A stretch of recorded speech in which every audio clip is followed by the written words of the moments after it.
suspecté dañoo am ay doublons ñi ñu invalidé ça est-ce que ñoom ñi ngi rafetlu seen collecte bu ñu def est-ce que l'histoire ne risque pas de se reproduire avec beaucoup de partis. Moo tax tout à l'heure j'ai eu un problème quand il parlait de 11 000 parrains.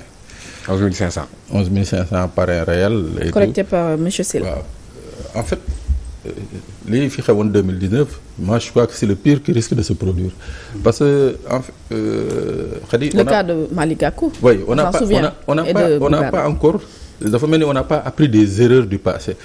tey jii lii nga xam ne moo taxoon 2019 le juge constitutionnel mën a bloquer Issa mën a bloquer Pape Moussa et consort ba tey jii le problème reste là il est entier. Effectivement mooy que tey aucune formation aucune coalition aucun candidat amuñu possibilité vérifier ndax sa parrain baax na wala baaxul.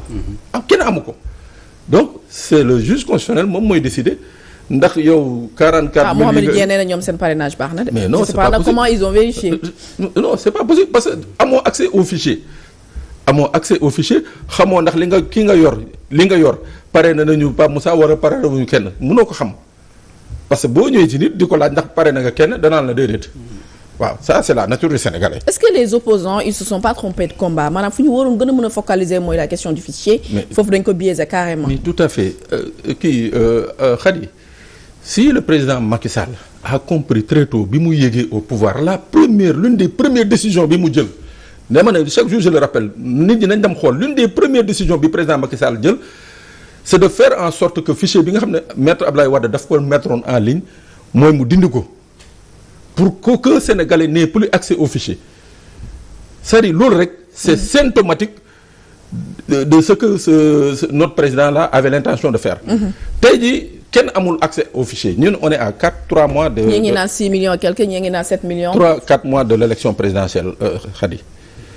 Il y a eu des révisions exceptionnelles il y a eu des audits mais ba tey jii les résultats des audits kenn mënu la wax ndax ça a été appliqué audits yooyu bi mu amee amoon na ay luñ ci génne woon je me rappelle très bien l'un des derniers audits li mu waxoon nee na par exemple il y avait à peu près 500 000 présents dans le fichier yi nga xam ne ils étaient présents de manière irrégulière dans le fichier ñii dañ leen bind simplement sur la base d'un certificat de résidence dañ leen bind ci fichier bi. certificat de résidence waaw ñeneen ñi plus de 200 000 ñu ngi ci fichier bi te seen empreinte nekku fa. maanaam y avait pas de données y avait rien du tout donc il y avait un total de 500 à 550 000 yi nga xam ne qui étaient dans le fichier loolu les auditeurs ne dañ leen war a dindi. et ça comptait le stock mort aussi hein? Voilà sans compter le stock mort ba tey ji gars yi xeexuñu ci waxuñu ci tey ñu war a dem fële déposer seen parrainage auparavant ci biir dialogue bi ñu ne woon dañuy créer une commission bi nga xam ne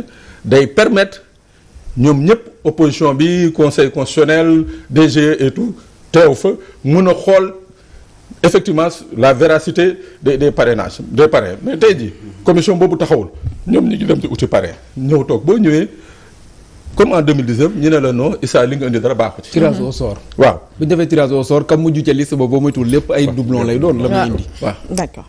Alors c'est un peu ça le problème quoi c'est vrai on est coincé par le temps. Parce qu'il faut ñu wax tam ci actualité judiciaire la xew fële ca Rebeuss waaye la xew fële aussi ca camp bu Liberté 6 camp pénal il faut ñu wax ci Issa Pa Moussa. balaa boobu il faut ñu wax ci situation bu ñu nemmeeku Issa Tine fële ca coalition Yewwi Askan Wi. voilà coalition Yewwi Askan Wi déjà ñu gis li nga xam ne moo jot a xew mu di ay division au sein de l'Assemblée nationale déjà les leaders aussi gis nañ fa ni ñu def benn communiqué di soutenir Ousmane Sonko ci li nga xam ne moo ko jot a dal fële ca DGE moo tax sax mu bëgg a laaj déjà Mamadou Dieng ci côté boobu est-ce que tey nekkul benn mbir boo xam ne xëy na mën na leen a porter préjudice bu fekkente ne ñi ngi jëm ci élection présidentielle coalition bu toll ni Yewwi Askan Wi di am ay division ba sax ñenn ñi nar caa génn. non xam nga déjà division fu mu am dañ ko war a nakarlu parce que Yewwi Askan Wi à l'entame ànd bi rafetoon na lool mais il faudrait aussi ñu xool ce qu'on appelle la concaténation des faits bu ñuy tàmbali au niveau de Yewwi ba problème bi bu muy tàmbali mooy quand le président Macky a fait appel au dialogue alors bu mu ko defee déjà ñun au niveau du PRP dañoo génne communiqué jaarale ko ci page président Déthié ne ñun participé wuñu tout simplement parce que Déthié moo représenté l'opposition au dialogue 2016 représenté waat l'opposition dialogue 2019 nekkoon le plénipotentiaire et que le président Macky points yu mu bëgg a discuter ces points avaient fait l'objet d'une discussion en 2019 et que na dem jukki les comptes rendus appliqué ko ñu avancé. Par la suite Yewwi Askan Wi également a rejoint le PRP ci loolu ne demuñ dialogue de façon générale donc loolu muy une position assumée bu ñu fa demee comme les premiers l'autonomie dans tout parti taxaw nee nañ ñoom dañuy dem dialogue maintenant bu ñu demee dialogue constatant qu'il y a maintenant une rupture affichée entre les deux entités mais Yewwi en toute responsabilité mais on a pris nos responsabilités. yéen def seen communiqué dàq waa taxaw am na responsabilité la et ce sont des responsabilités qu'il faut assumer devant l'histoire on a assumé mënoon na fi nekk di def am na hypocrite di naan noo li mais on l'a pas fait on a assumé ñu ne taxawu s'il vous plaît vous n'êtes plus en phase avec la charte parce que la charte de Yewwi Askan Wi a été claire dañoo ne il n'est pas permis à aucune entité dans Yewwi Askan Wi nga am des discussions soit directes soit indirectes avec le régime actuel. taxawu l'ont fait il y a eu des choses qui se sont répétées malheureusement ñu génne leen ñu koy nakarul. kon y a pas de démocratie au sein de Yewwi. non kon charte bi noonu la ko bindee. maa ngi ñëw maintenant bu ñu génnee vous savez naturellement ça j'ai l'habitude de le dire la configuration de l'état politique d'un pays avec les rapports de force. ci wolof s'il vous plaît.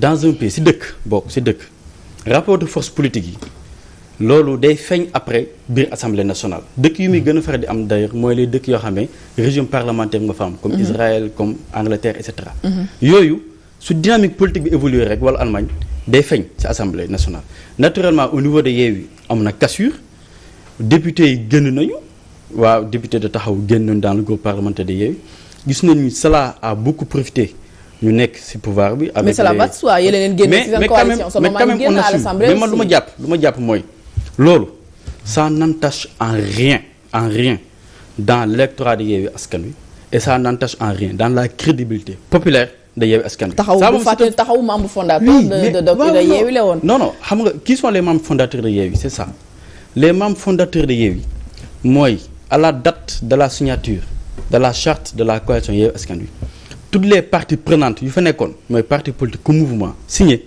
ñooñu ñoo constitué les membres fondateurs de Yewwi Askan Wi non c'est ñoom te parmi eux PRP bokk na ci parmi les leaders Déthié Fall bokk na ci et nous sommes toujours dans Yewwi Askan Wi. est-ce que Yewwi amul ñu jéem a tam waaw parce que ni mu waxee charte bi dañ ne dañuy bañ lépp luy discussion avec le régime noonu la ko charte bi bindee wala parce que ñoom ñu ngi doon discuter ne ñoo compromis lañ wax alors que ñoom defuñ compromis. c'est radical cette charte bu fekkee noonu lañ ko. est-ce que loolu la charte bi bind. xam nga charte bi déjà charte la boo xam ne charte démocratique la parce que je pense c'était 10 points et d'ailleurs si pluralité de candidature dans Yewwi charte bi moo ko tëral parce que charte bi dañoo ne dañuy ànd local ànd législative présidentielle du fait du mode de scrutin ku nekk dem après ndajewaat loolu lañ nekk di def nii actuellement. mais est-ce que charte bi dafa wax ne kenn du discuter ak. charte bi ñoo ne dañuy interdire toute partie prenante wala tout membre aller simple de Yewwi nga am benn affinité de discussion directe de indirecte avec le régime. Mais c'est ça l'esprit. Mais là c'est radical parce que aussi à un moment de l'histoire d'un pays dialogue du ñàkk. waaw mais compromission c'est-à-dire waaw mais c'est-à-dire que waxtaan bi. waxtaan ça pas di compromission aussi. waaw mais waxtaan bi ñu waxtaan mooy ñun on dit que yenn compromission politique yi à l'heure actuelle ku ko def waaye askan wi. Khalifa bëggoon a bokk leur responsabilité def ko. loolu kay mooy Khalifa bul bokk ci élection yi parce que bu demul woon ci dialogue bi peut-être du bokk ci élection yi moom li ko arrangé def na ko pour bokk ci élection yi peut-être yéen ngeen def li leen arrangé pour que xëy na ñoom ci suuf du pour loolu ñu bañ a bokk mais bu ngeen ko defee duñ bokk. waaw mais donc est-ce que amul ñu nekk ci biir Yewwi jéem a tam waa taxawu pour profiter de l'électorat de Sonko Mamadou Dieng. alors xam nga le président Khalifa Sall def na lu mu war a def. pour man. il a assumé. Oui. Duma commenter vraiment sa démarche politique. Oui. Parce que nous on a la nôtre ñu koy assumer. Mais au niveau de Yewwi loolu duñ ci discuter. C'est-à-dire que aujourd'hui yee PRP tey la gën a bokk Yewwi Askan Wi et aujourd'hui tey la ñu gën a solidariser wu ci suñu frère le président Ousmane Sonko. Parce que ça wax nga ko et le doyen l'a très bien dit. ñun tey malgré ñoo ngi dem ci Sénégalais yi ñu ñuy parrainer nous sommes très optimistes mais attends. kunóo bi nga rey sa maam soo gisee lu ñuul da nga war a fax am na loo xam ne am na fi mooy gis nañ fi ñoo xam ne nee nañu defar nañ seen parrainage mu baax ñu dem DGE bras armé politique la du ministre de l'Intérieur, ça c'est un fait. Parce que ce sont les propos de Mouhamadou waaw Dia. xam nga tax alors xaaral ma ñëw. waaw nga tëjee ko foofu parce que dem actualité judiciaire parce que lu Pape Sané wax sànq dafa am solo. En 2011 le président de la République actuelle Macky Sall bu mu nekkee dans l'opposition puisque nekkoon ministre de l'Intérieur xam na moo demandé woon à ce que élection yi ñu génnee ko intérieur. jox ko benn organe libre et transparent. Aujourd'hui mu def ko 2017 si législative yi def ko 2019 présidentielle def ko 2022 deux fois ñëw def ko élection présidentielle 2024 te gis ngeen DGE nu mu taxawee si coowul président Ousmane Sonko bi comment une décision de justice tribunal ne defal lii immédiatement et puis immédiat la wax immédiat c'est-à-dire que amul xalaat def ko léegi bu mu ko defee mu woo ko def DGE di ut lay ne du ko def loolu c'est-à-dire que aujourd'hui ñu tey ça conforte lu Pape doon wax sànq mooy nous sommes très optimistes mais nous sommes très regardants parce que le régime actuel lépp lu ñu mënti def